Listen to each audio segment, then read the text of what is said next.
Being a security guard means spending your nights alone. It is a job defined by silence, by shadows, and by the slow, agonizing crawl of the second hand on the clock. You are the sole human presence in a vast, empty world of concrete and glass, a shepherd to a flock of silent, empty rooms. You are paid to watch over places that were never meant to be awake after midnight. The sprawling corporate tower, the quiet suburban mall, the old city hospital. By day, they are centers of human activity. By night, they change. They take on a different personality. The silence isn't just an absence of sound, it becomes a physical weight. The shadows aren't just an absence of light, they lengthen, and they seem to move. Every guard knows this feeling. They know the sound of a building settling, the hum of a ballast, the rattle of an air conditioner. They are trained to know what is normal. But what happens when the normal shatters? We have collected thousands of accounts from these lonely sentinels. Stories they only tell in hushed tones, in anonymous forum posts, or to a bartender at 3 in the morning. Stories they were often forced to file as equipment malfunctions or minor structural settling just to keep their jobs. But they know what they saw. Tonight, we open the digital case file on 3 of the most chilling, detailed, and inexplicable encounters ever recorded by the men and women of the Night Watch.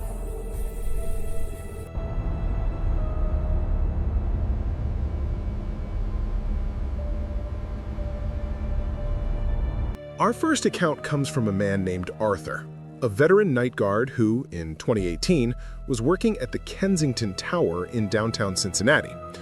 Arthur was 58. He was a man defined by routine. He had worked security for 30 years, the last 10 at this very building. He was not a man given to fantasy or paranoia. He was practical. He was, as he put it, part of the furniture. The Kensington Tower was a 30-story box of glass and steel. After 6 p.m., it was a ghost town. Over 2,000 employees would drain out of its lobbies, and by 10 p.m., the entire building would be handed over to him. His domain was a small, windowless control room on the ground floor, just behind the main marble lobby. The centerpiece of the room was what he called the Wall of Eyes, a bank of 24 black and white CCTV monitors, cycling through the building's 112 cameras. He knew their angles by heart. Camera 4A, the loading dock; 12C, the 12th floor elevator bank; 28B, the executive boardroom. He knew their glitches, their dead pixels, their quirks. They were his only companions. The night of October 22nd began like any other. The air was cold. The building was silent, save for the low digital hum of the monitors and the click-clack at his own footsteps on the marble floor during his 11 p.m. patrol. The lobby was freezing, the massive glass walls shedding heat into the night. The air smelled of industrial cleaner and stale cold air. He returned to the control room, poured a cup of bitter black coffee from his thermos, and settled in for the long watch. At 1:47 a.m., the first anomaly occurred. Arthur was reading his book. He heard a sound from the monitor bank, a soft, mechanical whir. He looked up. Monitor 14B, the accounting floor, was moving. The camera, a heavy-duty pan-tilt-zoom model, was slowly, jerkily panning to the left. Arthur frowned. This was unusual. These cameras were fixed. They only moved if I manually controlled them with the joystick on my console. He watched. The camera panned about 15 degrees, then stopped. It was now aimed not at the main walkway, but directly at an empty, dark cubicle in the corner of the room. Arthur picked up his logbook. 1:47 a.m., camera 14B, motor fault, panning without prompt, needs maintenance. He blamed the building's age, a short circuit, a crossed wire. He reached for the joystick to reset the camera's position. But as his hand touched the control, The camera twitched again, as if in response. It panned back to its original position. A chill, completely unrelated to the draft in the lobby, crept up Arthur's spine. It felt intentional. He dismissed the thought as absurd. He was tired. The coffee was getting cold. He continued his rounds, his mind uneasy. The silence of the building felt heavier now, more alert. At 2:33 a.m., it happened again. This time, it wasn't just one camera. Whir. Click. Monitor 12C, the 12th floor elevator bank. It panned hard right to stare at the closed metal doors of elevator 3. Whir. Click. Monitor 21A, the 21st floor corridor. It tilted up, aiming at a blank patch of ceiling. Whir. Click. Monitor 14B again, back to the same empty cubicle. Arthur stood up, his heart suddenly pounding in his chest. This was not a malfunction. This was a pattern. The cameras were moving on their own. He grabbed the console, his hands shaking slightly. He activated the microphone for the 14th floor. "This is security," he said, his voice echoing, tinny and strange into the empty accounting office. He was met with a wall of white noise. And then, from his speaker, he heard the click whir of the camera on the 14th floor as it tilted down, as if to look for him at the source of the sound. He immediately cut the feed.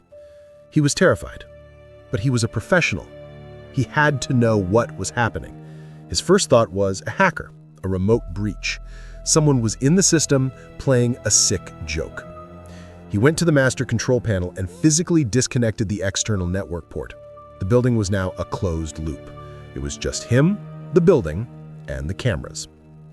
He sat, and he watched. For an hour, nothing. The building returned to its deep, nocturnal slumber. Arthur's pulse returned to normal. He felt foolish. It must have been an external hack. He had stopped it.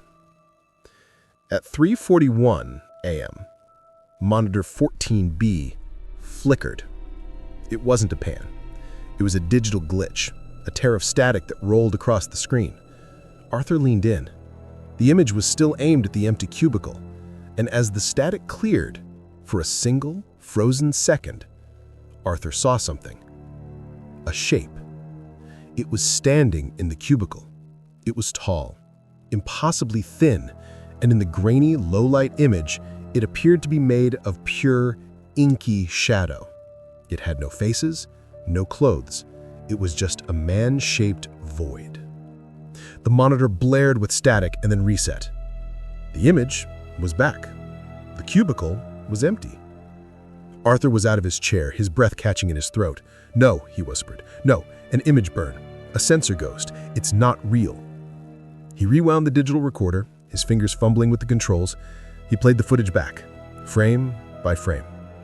Static, static, clear. The empty cubicle. He played it again.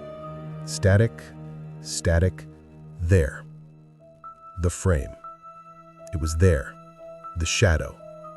It was standing, with its head tilted, as if it were listening to something, as if it knew he was watching. Arthur felt a sudden, impossible cold draft flood the control room, smelling of ozone and dust. The room was sealed. There were no vents. Then the sound of a dozen tiny motors. Whir, whir, whir. He looked up at the wall of eyes. Every camera, every monitor, they were all moving. But they weren't moving randomly. They were moving in a sickening, coordinated pattern. Camera 28B panned from the boardroom to the hall. Camera 27C panned from the hall to the stairwell. Camera 26A panned from the stairwell to the 26th floor elevator bank. Camera 25B panned from the elevator bank to the hall. Arthur watched, his mind paralyzed by a logic he couldn't escape. It was tracking something. Something moving floor by floor. Something coming down. He watched the monitors as the invisible presence descended, a slow, methodical plague moving through his building. The cameras were no longer his eyes. They were its eyes. and it was using them to map its path. He was trapped. He was in a windowless room on the ground floor. The entity was coming. A new fear, sharper and more potent than his terror, cut through him. His job. He couldn't just sit there. He had to investigate. He had to prove he was losing his mind, or prove he wasn't. He unclipped his heavy-duty maglite from his belt. He unlocked the control room door, the click of the deadbolt echoing like a gunshot in the silence. He stepped out into the main lobby. The air was unnaturally cold. The massive 30-foot-high room was pitch black, save for the red glow of the exit signs. His footsteps on the marble floor were deafening. Clack, clack, clack. He shined his light at the main reception desk. Empty. At the towering dead escalators. Still. At the lobby camera, 3A, mounted on the far wall. Its little red light was on. It was watching him. He heard it. Click. Whir. The camera, 3A, panned. It followed his flashlight beam. He moved the light. The camera followed. He moved it again. It followed. "Stop it," he whispered. The camera stopped. It was now aimed directly at him. He was standing in the center of the lobby, a lone man in a vast dark cavern, being watched by a machine that was no longer just a machine. He felt small, like an insect under a microscope. The silence stretched. 1 minute, 2. The only sound was the frantic pounding of his own heart. He told himself it was over. The hack was done. It was a prank. He felt it before he heard it. A drop in temperature so sudden it felt like plunging his face into a bucket of ice water. The air in front of him shimmered, and he heard a sound. Click. Whir. But it wasn't coming from the camera on the wall. It was coming from directly behind him. Arthur froze. Every hair on his body stood on end. His training, 30 years of it, screamed at him. Do not turn around. Do not show panic. Do not engage. His maglite was pointed at the far wall, a perfect, polished sheet of black marble, reflecting the lobby like a dark mirror. He lifted his gaze from the floor and looked at his own reflection. He saw himself, a pale, terrified man in a cheap uniform, holding a flashlight. And he saw it, standing directly behind him, reflected in the marble. It was tall, at least 7 feet. It was thin, a skeletal silhouette of pure blackness, darker than the shadows around it. It had no face, just that smooth, terrifying void. Its long, thin arms hung at its sides. It was standing so close, its head was tilted, almost resting on his shoulder, as if it were peering into the mirror with him. He didn't breathe. He didn't move. He just stared at the 2 figures in the reflection, the man and the thing that was wearing the dark. The thing in the mirror slowly lifted one of its long, shadowy arms. It raised its hand, not to touch him, but to wave. A slow, mocking, 5-fingered wave. He screamed. He ran. He didn't look back. He sprinted into the control room, slammed the steel door, and threw the deadbolt. He collapsed against the wall, gasping, his heart threatening to burst from his chest. He stayed on the floor, shaking, for almost an hour. When he finally found the courage to look up, he looked at monitor 3A, the lobby camera. The lobby was empty, but the camera was no longer pointed at the door. It was panned all the way to the side, aimed directly at the black marble wall, at the spot where he had been standing. It was just watching the reflection. Arthur did not leave the control room until the sun was up and he could hear the morning cleaning crew arriving in the parking garage. He left his keys, his logbook, and his building pass on the console. he walked out of the Kensington Tower at 6:03 a.m. and never returned. The company, conducting a mandatory exit interview, listed his departure as abrupt retirement. Arthur insisted they check the tapes. He knew what they would find: a man running in terror from nothing. But a month later, he received an anonymous package. Inside was a single, unlabeled USB drive. The footage on it was from the Kensington Tower archives, not his night. The footage was from 1994, a grainy VHS quality recording. It showed another guard, a man Arthur didn't know, sitting in the old control room. The guard was reading a newspaper, and standing in the corner behind him, just out of the guard's line of sight, was the same tall, featureless, inky black shadow, just watching. The next file was from 1983, a beta tape transfer, an empty 14th floor office. The shadow was visible standing by a filing cabinet, its head tilted as if listening for the sound of the cleaning crew. Arthur realized the truth. He wasn't the one being haunted. The building was. The thing had been there for decades. It was part of the foundation, part of the wiring. And his job, he understood, was never to keep people out. It was to keep it in.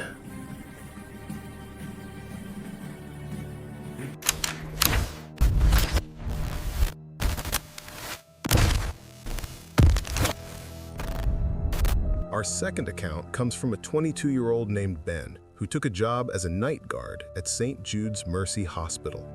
It was his first security gig, a way to earn money while he figured out his next move. St. Jude's was a place of two halves.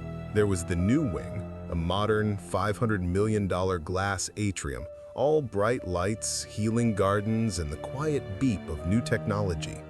This was where the patients were. And then there was the old wing. The old wing was a 7-story monolith of concrete and brick, built in 1954 and officially condemned in 1988 after a severe flood. It was connected to the new wing by a single, pressurized, double-door hallway. It was dark, silent, and rotting from the inside out. Ben's job was simple. He was to spend his entire 10 p.m. to 6 a.m. shift inside the old wing. He was to patrol all 7 floors, ensuring no squatters or urban explorers had broken in. He was the sole human being in a 300,000 square foot tomb. His only contact with the outside world was a walkie-talkie, connecting him to a supervisor, Dave, who was safe in the bright, warm control room of the new wing, a literal world away. From his first shift, the place terrified him. The air was thick with the smell of mold, old antiseptic, and something vaguely metallic, like rust. The silence was absolute, broken only by the drip, drip, drip of water from the flooded basement, and the sudden, violent clang of the ancient steam pipes. His home base was the 3rd-floor nursing station. It was a ruin. Old, waterlogged charts were melted into a papier-mâché sludge on the floor. The computers were hollowed-out shells. And on the desk, there was the old intercom panel, a relic from the 50s, a sheet of Bakelite with faded, hand-typed labels for each room. 301, 302, maternity, basement/morgue. The panel was dead. The wires had been cut decades ago. On his 3rd night, at 2:17 a.m., Ben was sitting at the station trying to read a book. The silence was total. A burst of static, loud as a gunshot, erupted from the dead intercom speaker. Ben nearly fell out of his chair. His heart hammered. He stared at the panel. It was silent again, just a dead piece of plastic. He laughed nervously. "Mice," he said aloud, his own voice sounding small and weak. "Mice in the wiring." He keyed his walkie-talkie. Dave, you're not gonna believe this, but the old intercom on 3 just made a sound." Dave's voice crackled back, amused. "Yeah, we call that the welcoming committee. Kid, that wing is 100 years old and full of rats. It's just settling. Don't let it get in your head. Do your rounds." Ben felt foolish. Of course, just the building settling. An hour passed. The silence returned. Ben was on his feet, getting ready for his 3 a.m. patrol. As he passed the nursing station, the intercom crackled again. Kss, and then a voice. It was not a mouse. It was not the pipes. It was a voice. A faint, dry, paper-thin whisper coming directly from the speaker. "Help! Help me!" Ben froze. He was not breathing. It was the voice of an old woman, frail and desperate. "So cold! Help me!" He grabbed his radio. Dave, I swear to God, someone is in here. I heard a woman's voice. 3rd floor, it came over the intercom." Dave's reply was strained. "Ben, that is impossible. The system is disconnected. It has no power. You're just tired. It's the wind in the elevator shaft. Settle down." But Ben knew what he heard. He shined his flashlight at the speaker. It was coated in a thick, undisturbed layer of dust. He spent the next hour in a state of high alert. He did his patrol, clutching his flashlight, but he did it fast. He checked every room on the 3rd floor. Empty. Peeling wallpaper, rusted gurneys. He was alone. He returned to the station, his mind reeling. He was tired. He was hearing things. It had to be. He sat down, burying his face in his hands. "Ben, status report, 5th floor." Ben's head snapped up. He knew that voice. It was Dave, his supervisor. Dave?" Ben said, confused, looking at his walkie-talkie. "I'm on 3. Why are you on the intercom?" A long, static hiss from the speaker. Then, Dave's voice again, but this time it was annoyed. "I said, status report, 5th floor. Get moving."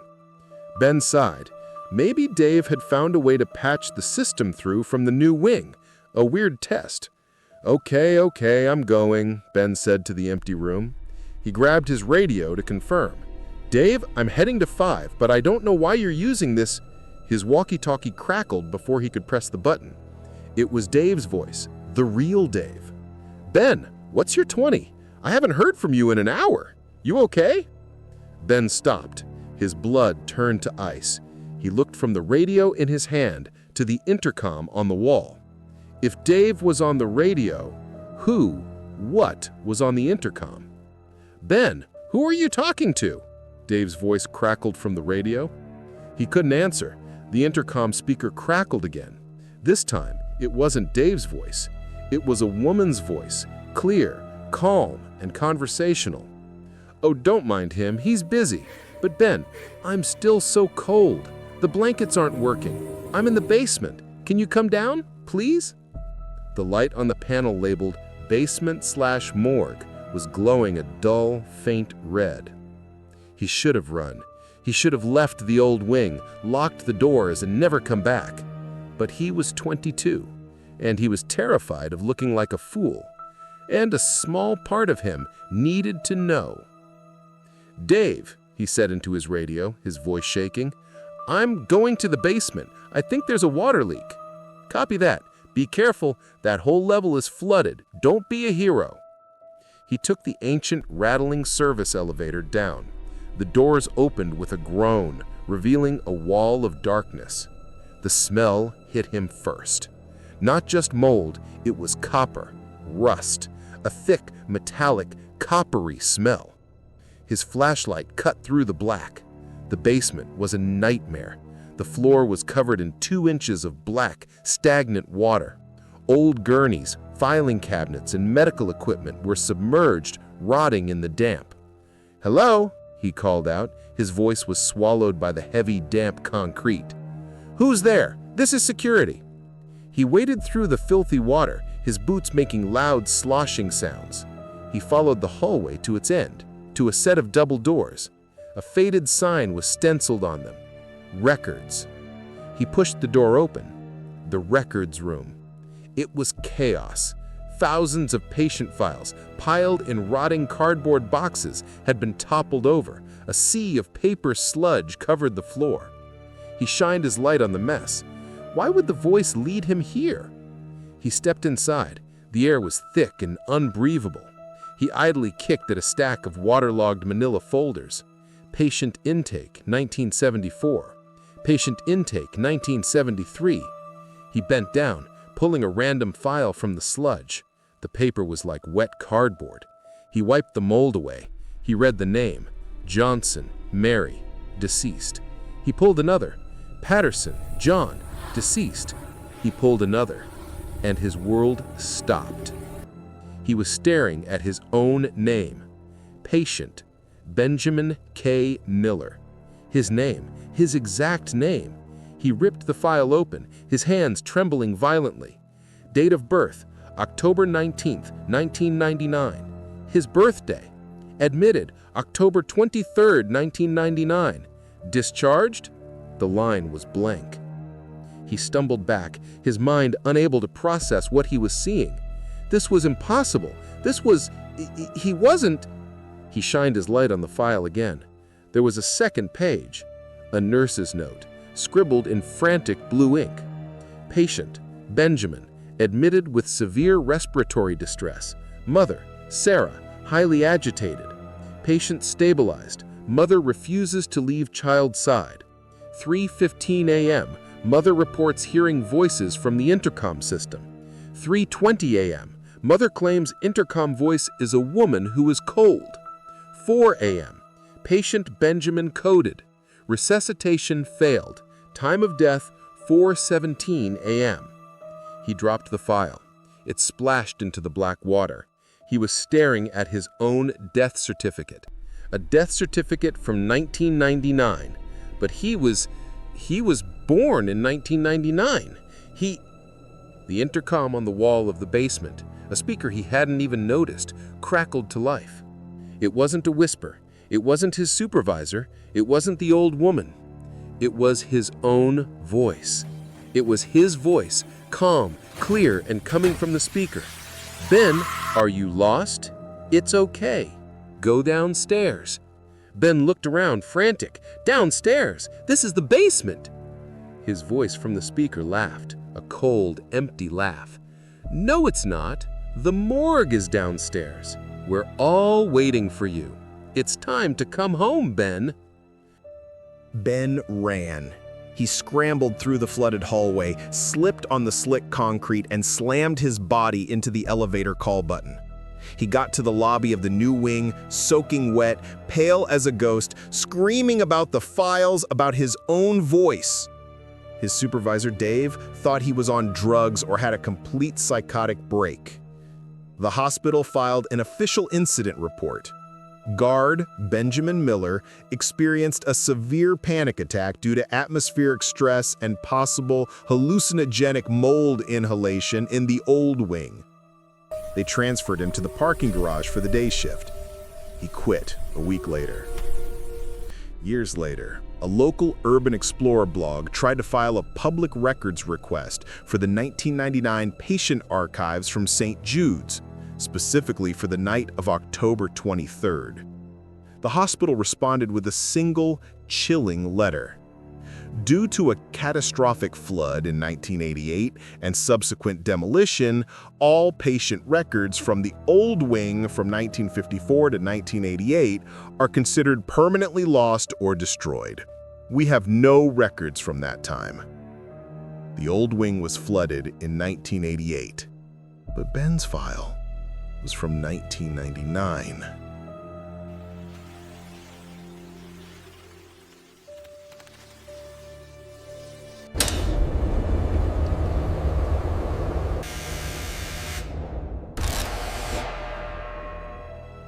Our final account comes from a 19-year-old named Sam and his first and last solo shift at the Westfield Galleria.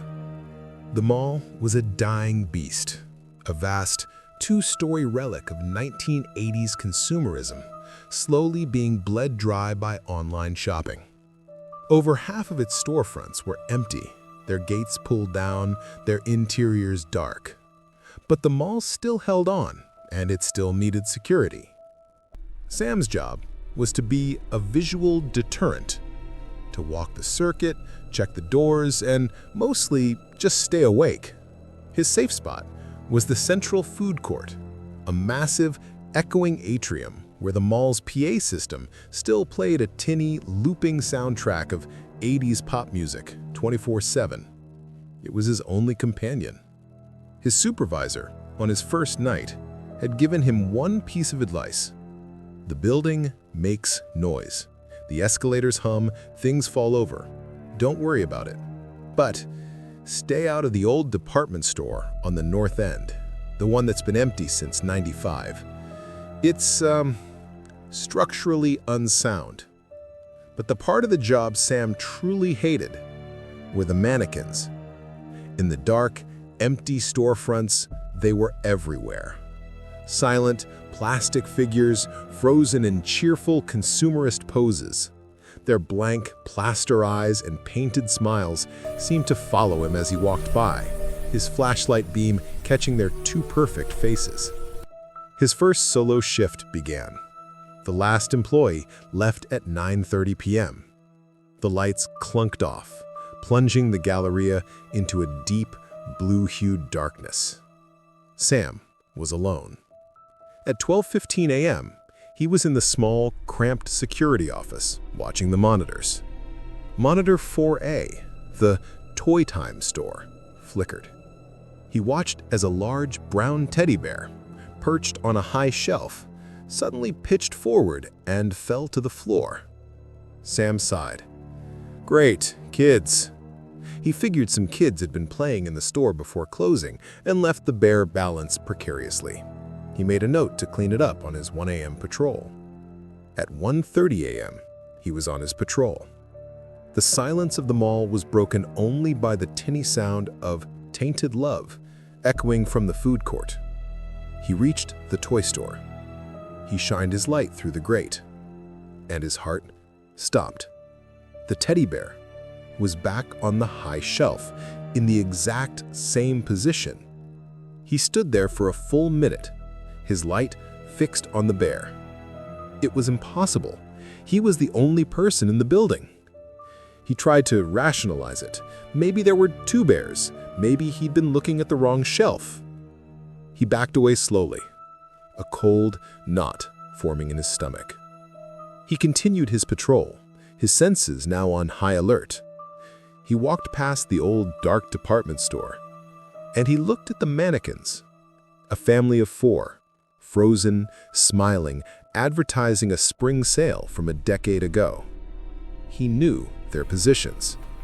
The father was facing left. He was sure of it. He got back to the control room at 2 a.m., his mind racing. He needed to see the tapes. He rewound the footage for the toy store. He watched. 12:15 a.m. The bear falls. He fast-forwarded. 1 a.m. Nothing. 1:15 a.m. Nothing. At 1:22 a.m., the camera feed dissolved into a blur of pure white static for exactly 1 minute. When the image returned, the bear was back on the shelf. He felt a genuine jolt of fear.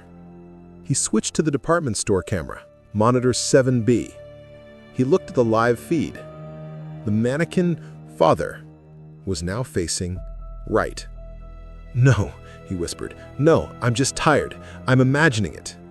He switched the monitor back to the main atrium, and he heard it. First, over the PA system, the music cut out. The mall was plunged into total, deafening silence. And then a new sound. Laughter. The faint, unmistakable sound of a child's giggle. It wasn't in the office with him. It was coming from the PA system, echoing from the central atrium. Before he could even process the laughter, a new sound joined it. A loud, heavy mechanical whirring. He looked at monitor 1A, the main atrium. The up escalator was running. It was moving, its metal steps grinding upwards into the darkness of the second floor, empty and riderless.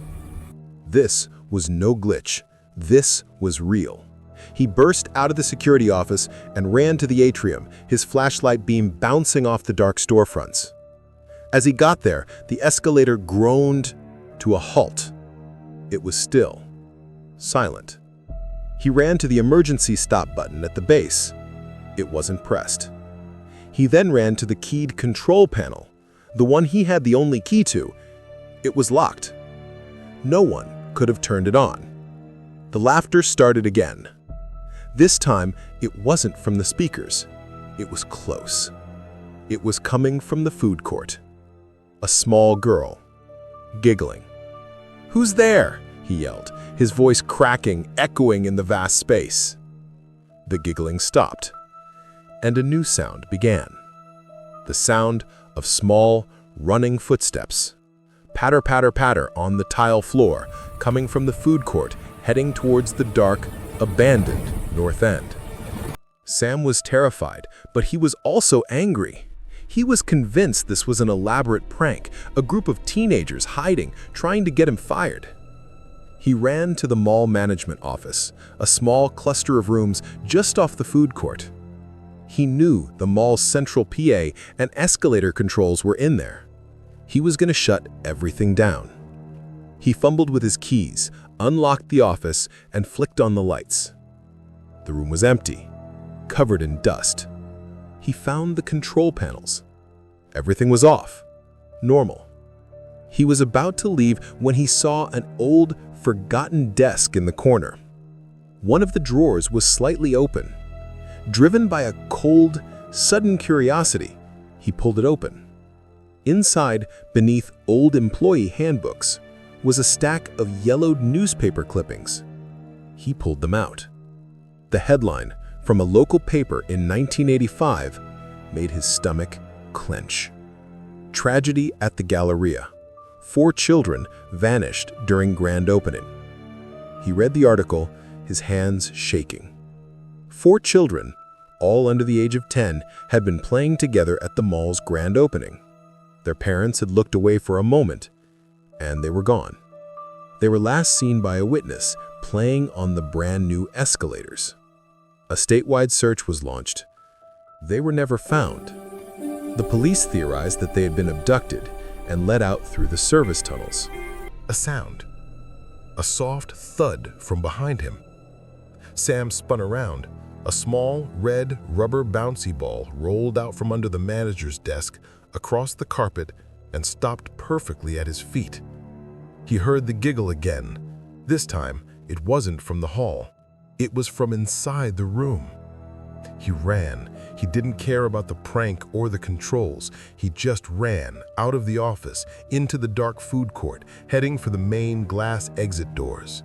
He slammed his body against the push bar, spilling out into the cold, safe night air of the parking lot.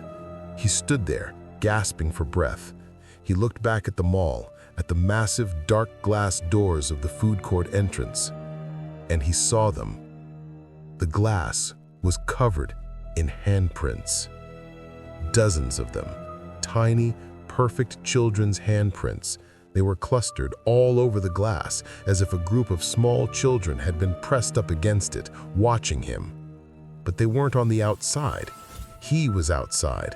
The prints were on the inside.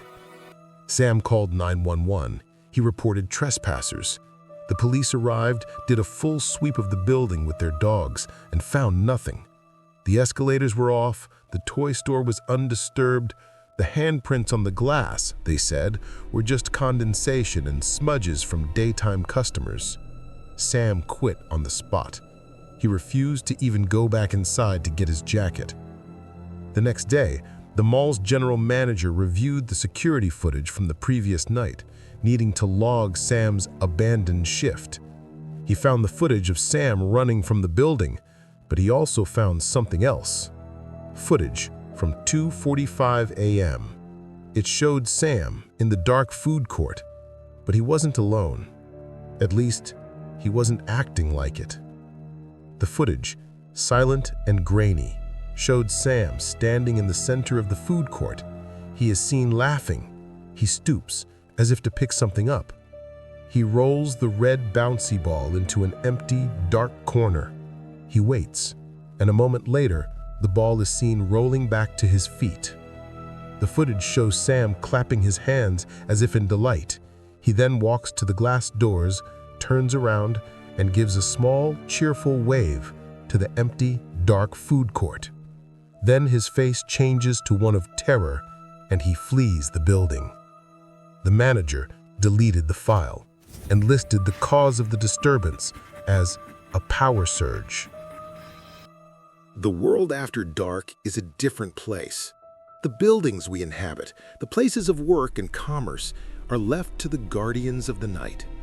These guards are hired to watch for thieves, for vandals, for the dangers of the living world. But the accounts of Arthur, of Ben, and of Sam tell a different story. They suggest that the real anomalies aren't the ones who break in from the outside. They are the ones who were already there. The shadow that has watched for decades. The voices that echo from a tragedy long past. The phantom children forever playing in a mall that has forgotten them. It forces us to ask a chilling question. Are these buildings just empty spaces? Or does the combined energy, the trauma, the joy, the fear of all the people who have passed through them leave a permanent stain, an echo that wakes up when the lights go out? Perhaps the job of a night guard is the loneliest job in the world, to sit in the dark and watch over these empty kingdoms, listening to the silence. But maybe they're not really guarding buildings at all. Maybe they're guarding us from what's inside them. Or maybe they're just the unlucky souls chosen to keep the things that don't want to be seen company. The real question is, as they sit at their consoles, watching their wall of eyes, who exactly is guarding them?